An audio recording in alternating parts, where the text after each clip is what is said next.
win? Well, she resignated a certain amount of power, but she had to do it. And that got me thinking about the strong and the weak. And it was put very well by a European doctor, Dr. Jean de Rougemont, who said, if I am stronger than my neighbor, I despise him. If I am weaker than my neighbor, I fear him. If I am equal to my neighbor, I resort to subterfuges to escape obedience or to assert my superiority. So that brings up the problem,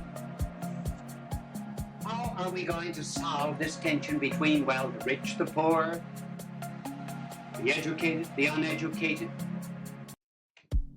and the strong and the weak? For example, when the rich help the poor, perhaps they're obsequious, and then the poor are humiliated. Learned people are impatient with those that are ignorant. And the ignorant people, too, are humbled, very often when taught by those that are wise.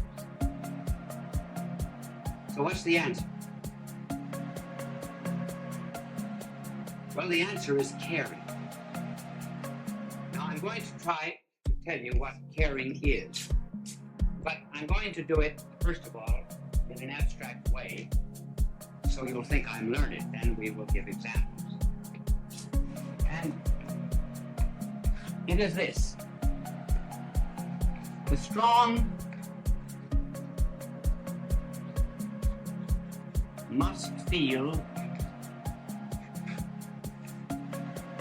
their weakness.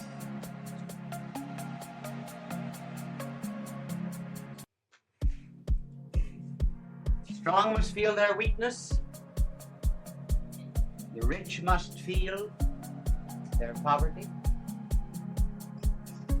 The wise must feel their ignorance. How can this be done? Well, let the strong begin to examine themselves and find out how weak they are, first of all. You think you're real strong? Strong-minded, strong-willed? Did you keep the last New Year's resolution? You keep on a diet? I know a woman who went into a gymnasium and the instructor said you have to chin yourself 20 times a day. She said, which chin?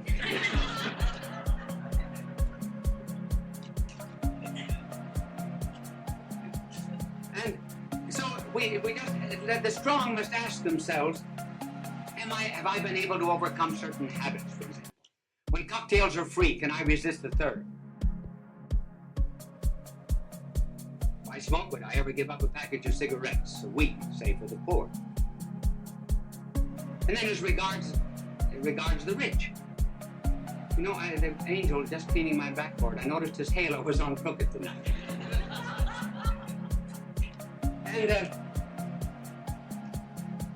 And then the same is with the rich. Let them look into themselves. They really are poor. What virtue have they? Charity? Justice? When they examine themselves, they find themselves on the inside really nothing but rags. Oh yes, they've got something in their pocket. And the wise? They know all the books, yes. Do they know the meaning and purpose of life? So, just as soon as a strong man begins to feel his weakness, then you have a decent kind of equality. Then it's not based on law. It's not based on legal fictions. It's based really on caring and on love. Notice how that comes out when a person has to have an operation. Go before a doctor. One doctor will say to you, "You'll have to have this operation. It's rather serious, but you'll be in skilled hands. Do not worry." And another doctor will say to a patient, "I had that operation. I came through it." Immediately there's a rapport, a relationship, a likeness, an understanding. No superiority. So there need not be in this relationship of caring any such thing as Pharisaism, moralism, looking down the nose of anyone, simply because one really cares. Now let us apply this to ourselves. You say, well, how can we do that? How can a strong man begin to feel his weakness? And so, well, and how can I act toward others in that charitable fashion? Well, let us begin asking ourselves, aren't there moments when I hate myself? Know that I'm rotten on the inside? The water cooler in the office? I complain and talk in a nasty fashion about someone? Looking back over my life, it's been spoiled. Weakness, things to be hated, but I sure like myself. So when you go into a room, despite the fact that you've often said to yourself, "Oh, I hate myself for that," but you take the easiest chair in the room, don't you? When you go into a restaurant and you don't like a certain kind of food, do you order it? Don't you hate yourself? Now, for example, I don't like chicken. I announce that every 2 years over the television in case I'm invited out to dinner. And this is about the time to announce it. I will tell you the reason why, actually. The reason is that when I was a boy, my father would send me out to a farm during the summer vacation and sometimes on weekends. And the farmer would give chicken dinners every time I went out, and I had to wring the chickens' necks. I rang, I think, in round numbers, 7,683 chickens' necks. So, but when I go into a restaurant, do I order chicken? No. Despite the fact, for example, that there are many things that I know I find very despicable in myself. Now, if I, who hate myself, find much that is lovable, if I, who know all of my weaknesses, can still take good care of myself, if I am that way to myself, why can't I be that way to my neighbor to speak truth?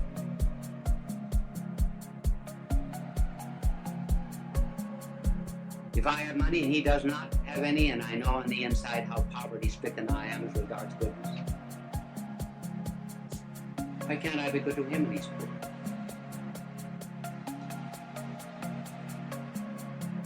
This is the basis of caring. Then I belong to the companionship of the needy, the fellowship of those that are looking for help. I'm not above them. I'm one with them. Did you ever ask yourself why our blessed Lord should have said, "Love your neighbor as yourself"? Why did he not say, "Love your neighbor more than yourself"? Well, because if you love yourself, knowing really the way you are, then if you give that kind of love to your neighbor, you really are one. You're marvelous. And then, of course, the greatest reason of all is, well, I'm loved by God. Therefore, I've got to love everybody else. I must not say, for example, God loves everybody, therefore God loves me. No, God loves me. Therefore, he must love everybody. So you see, the basis of caring is this real kind of love. And what a difference it makes. Here was a girl and a only child of a husband and wife who were always courting. She grew up unwanted, unloved, and she lost faith in fellow man. She even lost faith in herself. And so as a young woman, she was miserable and unhappy. And in the town was a rich young man who fell in love with her. And he saw beneath all of that rough exterior not a rhinestone in the rough, but a diamond in the rough. And immediately she changed. Why? She was loved. She was cared for. She had worth. In one of our leper colonies, there was a visitor said to one of the nuns who was washing the feet of a leper. He said, "Sister, I wouldn't do that for $1 million. And she said, "Neither would I." But she cared because she loved. She didn't consider herself above anyone in that camp. I heard of a woman who went to a mother and said, "I would give 20 years of my life to have 2 children like that." And the mother said, "That's just exactly what it cost me."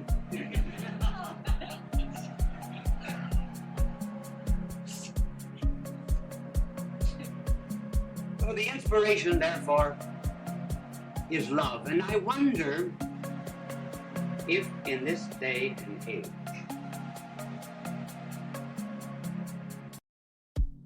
why it is popular to say that God is dead. They say it's a question of semantics. I think it's a question of optics, not semantics. Not a question of words, it's a question rather of what we see. It is not God that is dead. It is love that is dead. Love.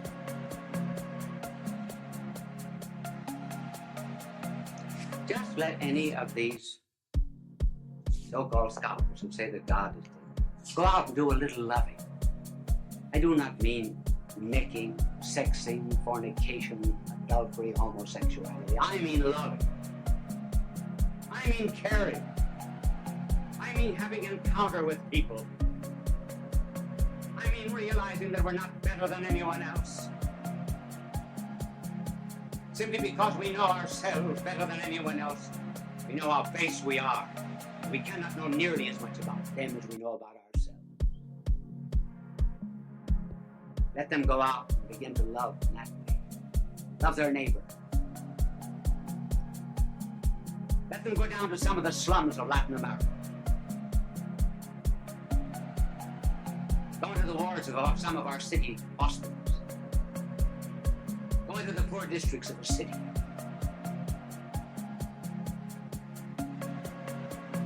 Let them begin to care for people.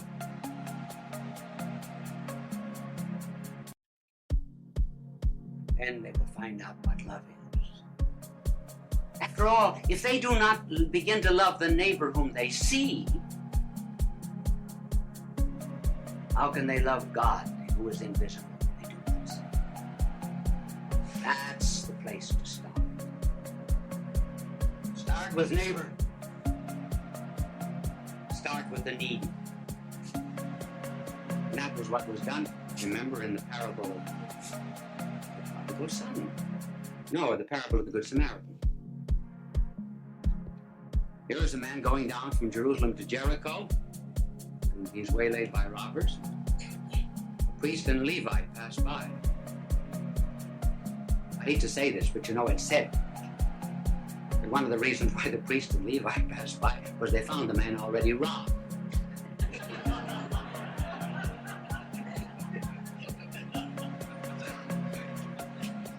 Well, in any case, In any case, they passed him by. And here comes this man who did not belong to that race, to that people. And he put him upon his beast and brought him to an inn and cared for him. And then said, I will come back in a few days and pay the expenses over and above. And do you know how that parable began to be told? It came from a question by a lawyer. The lawyer introduced the speculative question, who is my neighbor? And he thought that our blessed Lord would go into a long disquisition about who is my neighbor. So when it was finished, our blessed Lord said to the lawyer, now who's your neighbor?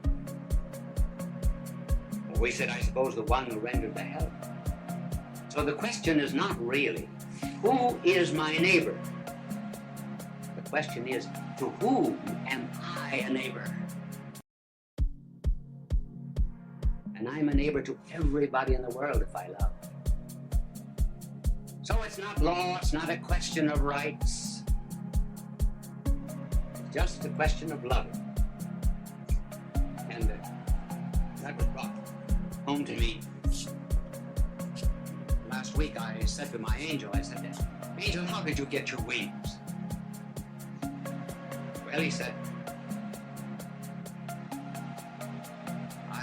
I'm not going to tell you how I got my wings, but I will tell you how a bird got its wings.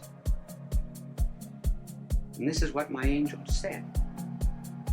He said, God gave birds plumage and song, but no wings. And on either side of each bird, he put a burden, cross, care. And he said, love these birds, care, love them. And the birds did love them. And they loved them not through commandment, they loved them with all their heart. They pressed these cares more and more to their heart. And finally, the burdens became wings. And that's how the birds learned to fly. And the angel said, so that's how I got my wings.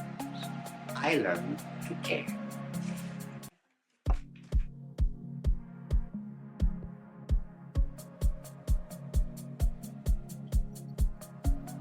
Bishop Sheen was a pioneer in Christian broadcasting. He produced thousands of radio shows and appeared on countless television programs. When he received television's Emmy Award, Bishop Sheen said, thank God for a good season. My angel said to me after this telecast, he said, you know, you could have done really much better than that. I thought that you would treat care with far more attention than you actually did. But he said, it's all right. He said, I still care for you. Bye now, and God love you.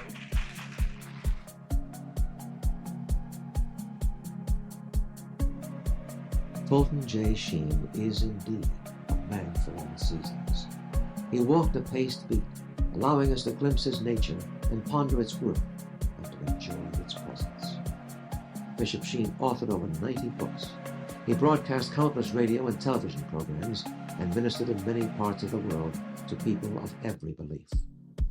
As he said many times, it is not a unity of religion we plead for, but a unity of religious people.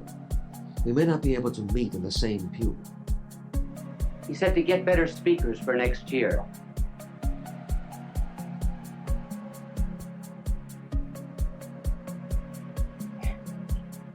So I am not presenting myself as a model to you on how to talk. It's just merely that there have been so many letters coming to me asking me to give a few suggestions that I will give them to you. They are only personal. They may not apply to everyone, but I will give them to you for what they are worth. If I can talk now, I certainly couldn't always talk. There came a turning point in my life.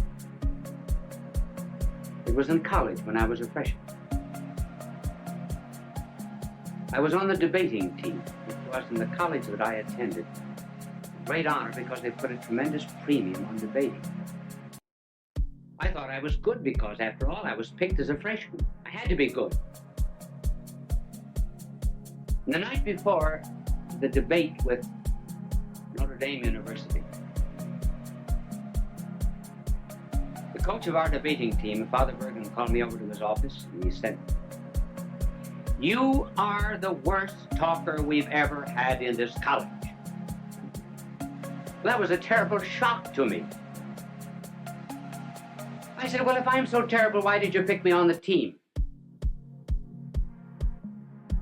He said, "Because you can think, not because you can talk." But he said, "You're going to learn to talk before you leave this room. Take a paragraph out of that speech, any paragraph you like." I remember we were talking on the Merchant Marine. I'll never forget, the paragraph began, "I think it needs no argument to prove," and so forth. So he said, "Stand up there against the wall," which I did. Now he said, "Go over that paragraph." At the end of it, he said, "Do you see your mistake?" I said, "No." "Go over it again." Went over it 1 hour. 2 hours. 2 hours and a half. I was dead. So was he. And every 2 or 3 minutes when I finished it, he would say, "Do you see your mistake?" I said, "No." But being naturally quick, after 2 hours and a half, I saw it. He said, "Do you see your mistake?" I said, "Yes, I think I do. I'm not natural." He said, "That's right. That's all." And he dismissed me. You notice how often speakers, as soon as they get up in a platform, or ministers or priests in the pulpit, everything changes, their voice changes, their attitudes, their poses.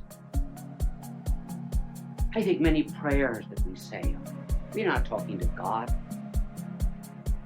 We're talking to an audience, particularly prayers at banquets, inaugurations, and so forth. And we put on artificial poses. "Oh God, we ask thee to send down upon us thy benediction, thy blessing upon the sailors who are at sea, the merchants at their counting table, the lawyers at their bar." Well, that's not the way people talk. So, being natural and preparing a talk, what would be some suggestion? Now, the way I prepare a talk is not perhaps the way everyone would want to do it, but I can only give you my way. In order to prepare a talk, one must do a tremendous amount of reading.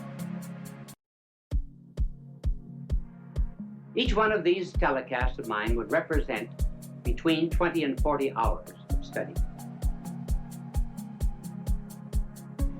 When I get through, what have I got?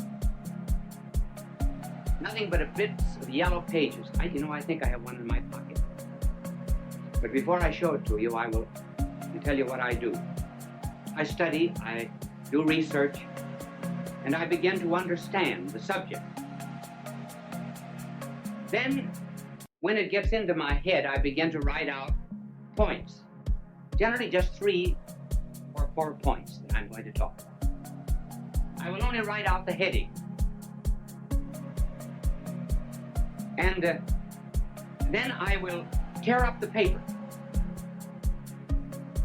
and then rethink what I was saying, so that when I prepare a telecast, there must be 20, 30 to maybe 100 pages that are torn up.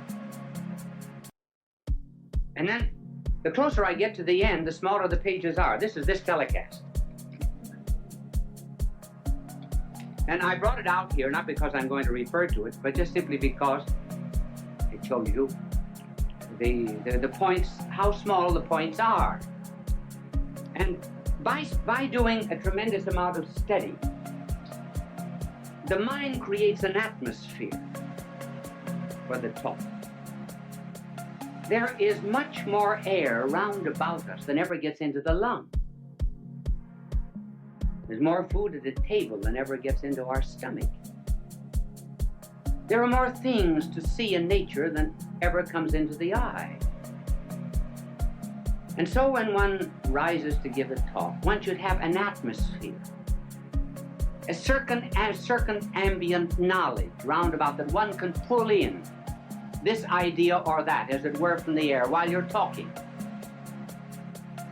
So that instead of writing out the speech, word for word beforehand, and then memorizing like this, one thinks it from the head out. That's the reason you tear up the paper, so you don't have any information. You have to think it. Then you write down the ideas again. But by the time you get up to talk, you've already given the speech 10 or 15 times. And incidentally, it isn't a bad idea sometimes to talk out loud. You can find a place in this day and age where you can walk and talk out loud without being counted crazy. How often, for example, students are asked to explain something. They think they know the lesson. When they get up, it's not there. Why? Because they were consecrated and dedicated to a dead page. Never went through their mind.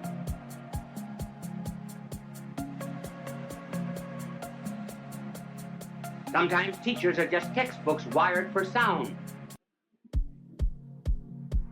And studying is nothing but what is in print, passing from the mind of the book to the notebook of the teacher, or rather from the notebook of the teacher to the notebook of the student without passing through the mind of either.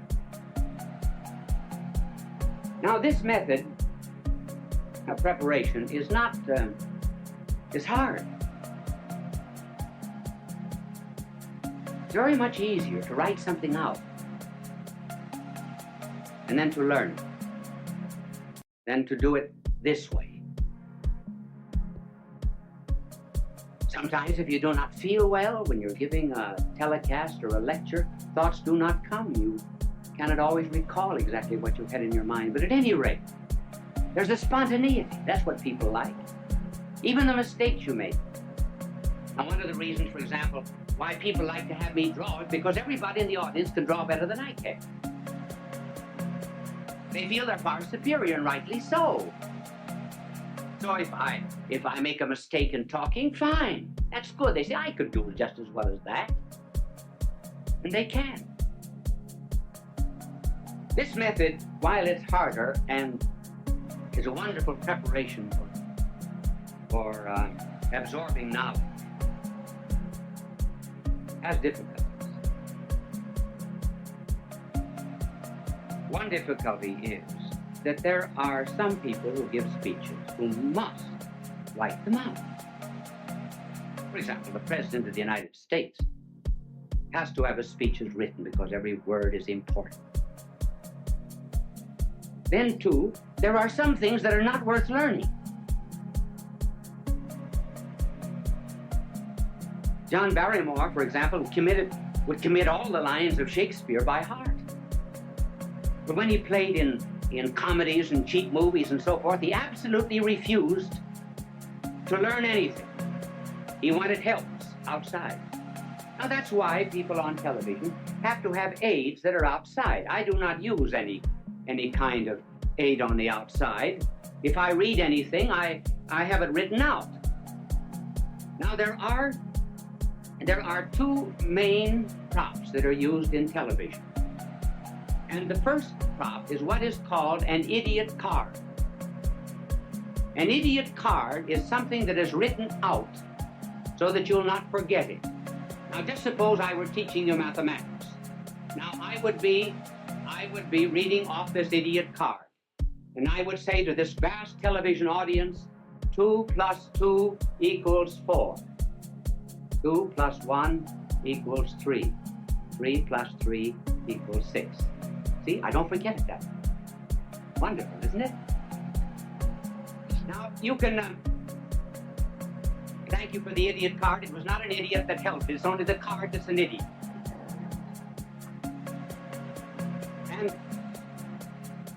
And it's impossible for people who are constantly appearing, for example, on television, to study their lines or their commercials, and so they have to have them written out on these cards. But you can always tell if you just look closely at anybody who's using an idiot card, this is generally the way.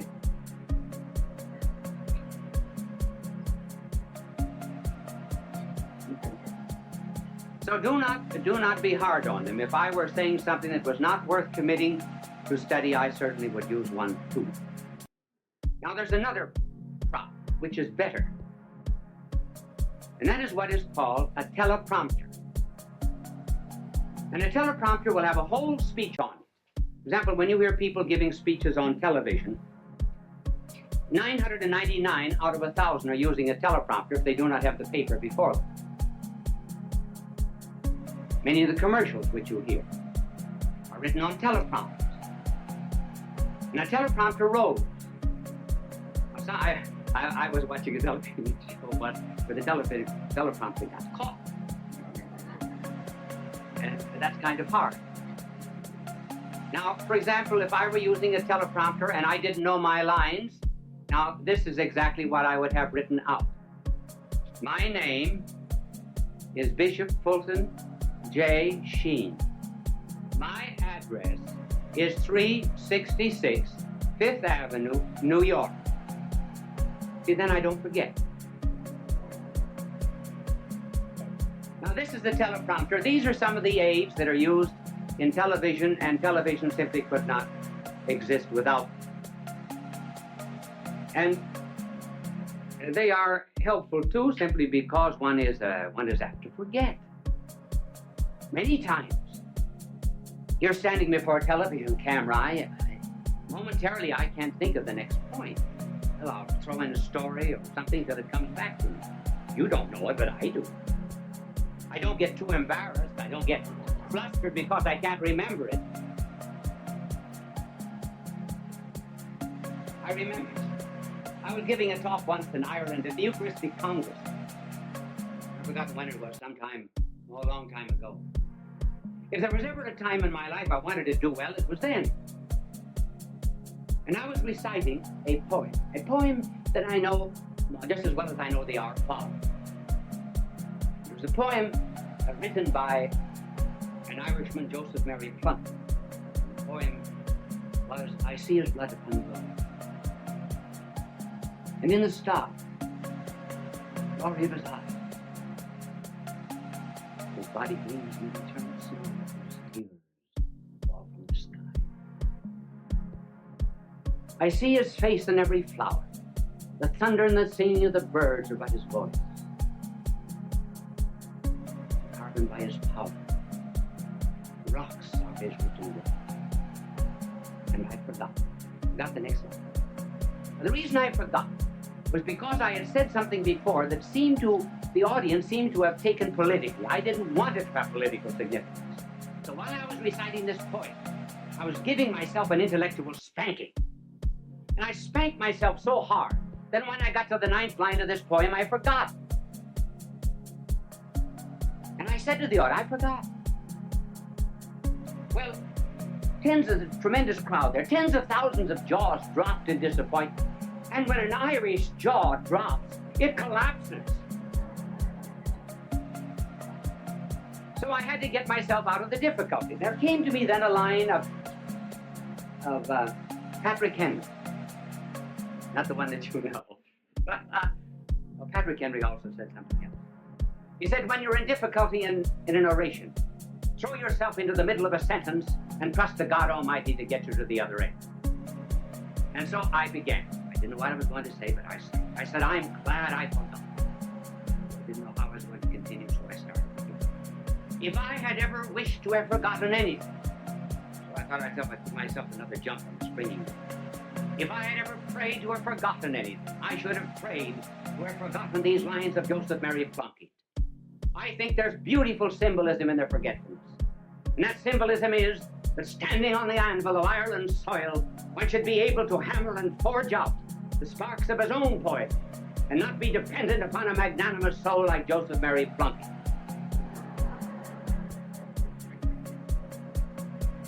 I got no credit for it afterwards because the audience said that was a great trick, pretending you forgot.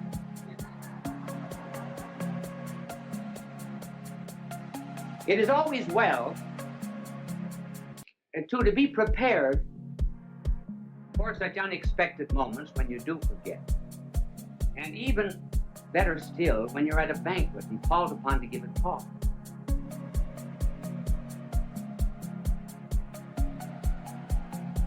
And you have to begin with something that is not too heavy.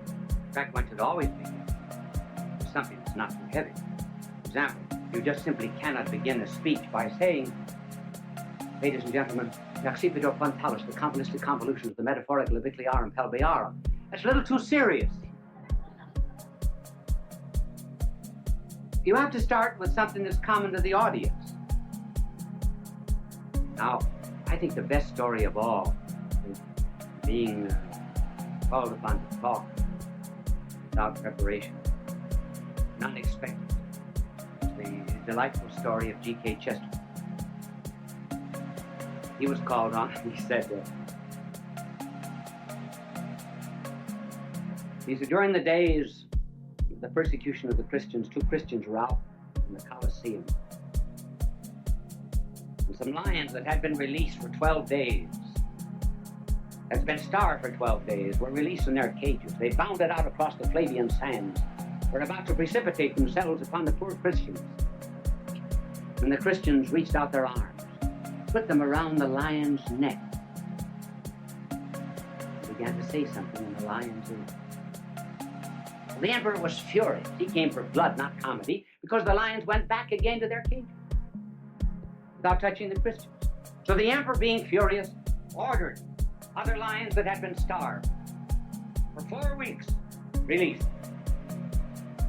They bounded out after their prey, were about to precipitate themselves upon the Christians. The Christians reached out their arms, put them around the lion's neck, whispered something in the lion's ear, and the lions left him and went back again to the cage. The emperor sent for the Christians. What are you doing to my starving lions? Nothing. Nothing but whispering something. But what do you whisper? The Christian said, we say, after this meal, you have to give a speech.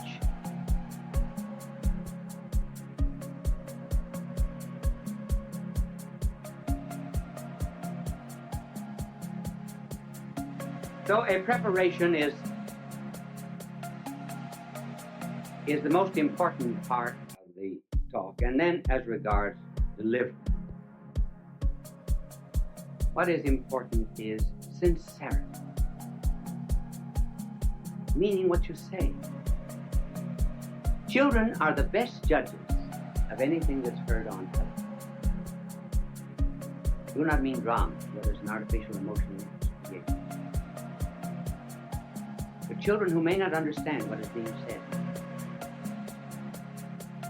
they know whether the speaker is sincere or not.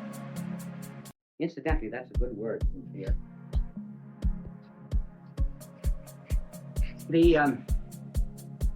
When the Romans put up their many marble columns in their temples and their courts, they sometimes would find marble that had a flaw in it. So they would fill it up with wax and cover it. Wax in Latin is scera.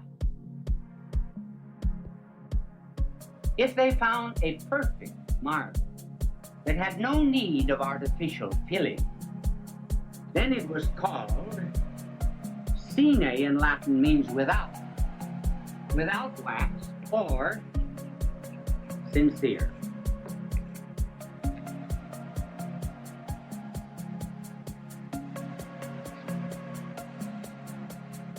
This is about the only suggestion that I would give for delivery. One just simply feels what's in his heart, that's all. Out of the abundance of the heart, the mouth speaketh. And one must not be too long. It's always better to have an audience say, I wished he talked longer, than to have them say, he had 3 good chances to quit.